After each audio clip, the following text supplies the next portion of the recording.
میں صرف ایک بات اور مشرکین مکہ کے بارے میں آپ کو بتانا چاہتا ہوں. یہ تو سب عقیدے کی باتیں تھی، اللہ کو ماننا، صفتیں ماننا، اسے پکارنا، اس کے نام کے حصے نکالنا، یہ عقیدے کی باتیں تھی. ان کے اعمال کیسے تھے ذرا یہ بھی دیکھیے. عمل کم نہیں ہے، بیت اللہ کی تعمیر کی. اللہ اکبر، اللہ اکبر. کیا بنایا؟ بیت اللہ. کیوں بھائی؟ کیسا شرف ہے. اگر آج سعودی عرب کا فرما روا عام میں سے جو پیسے والے لوگ ہیں کسی کو خط لکھے کہ آپ اتنے کروڑ بھیج دیں، ہم نے یہ پیسہ بیت اللہ پہ لگانا ہے، تو آپ صرف بھیجیں گے نہیں، اس پر فخر بھی کرتے پھریں گے، میری رقم بیت اللہ پہ لگی. مشرکین مکہ نے بیت اللہ بنایا، اللہ کا گھر. اجر کتنا ہے؟ اللہ اکبر.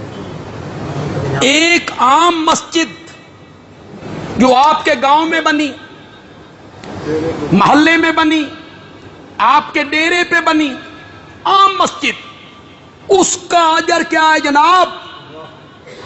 من بنا للہ مسجدا بن اللہ لہ بیتا فی الجنہ. جس نے اللہ کی رضا کے لیے مسجد بنائی، اللہ اس کے لیے جنت میں عالی شان محل بنائے. جو نئے لوگ آئیں وہ بھی اس بات کو غور سے سنیں. کسی عالم نے، کسی خطیب نے یہ بات نہیں کی ہوگی. اجر بڑا ہے. مسجد بنائی تو اللہ اس کے بدلے میں جنت میں گھر بنائے.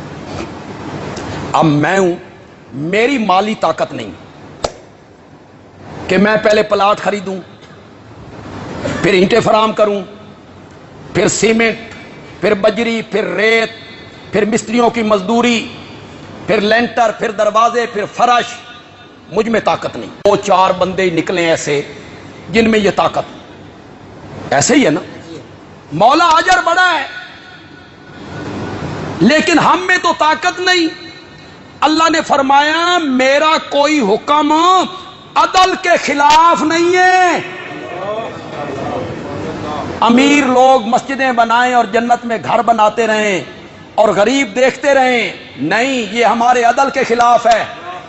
یہ کیا عدل ہوا؟ ابو داؤد میں ایک حدیث ہے، سنیے گا اور دل کو تسکین دیجیے گا. مجھے تو بڑی تسکین ہوئی یہ حدیث پڑھ کے، آپ کے دل کو بھی تسکین پہنچے گی. میرے آقا نے فرمایا میرے جس امتی نے پرندے کے گھونسلے جتنی مسجد بنائی. پرندے کے کتنا ہوتا ہے؟ مرلہ تو ہوتا، مرلہ چپ تے نہیں کر گئے ہو. کتنا ہوتا ہے؟ 4 انچ 3 انچ. سونے دیا تاراں نال بن دوں، ریشم دیا تاراں نال. کیا ہے؟ ٹاکیاں، تنکے. کچھ خرچ نہیں ہو رہا ہے. پرندے کے گھونسلے جتنی مسجد بنائی. میرے حدیث کے استاد نے یہاں وضاحت کرتے ہوئے کہا ایک غریب آدمی تھا، اس کی طاقت تھی 1 گٹو سیمنٹ دینے کی، پیسہ ہی اس کے پاس اتنا ہے. ایک اور غریب ہے، اس میں طاقت تھی ریت کی 1 تگاری دینے کی.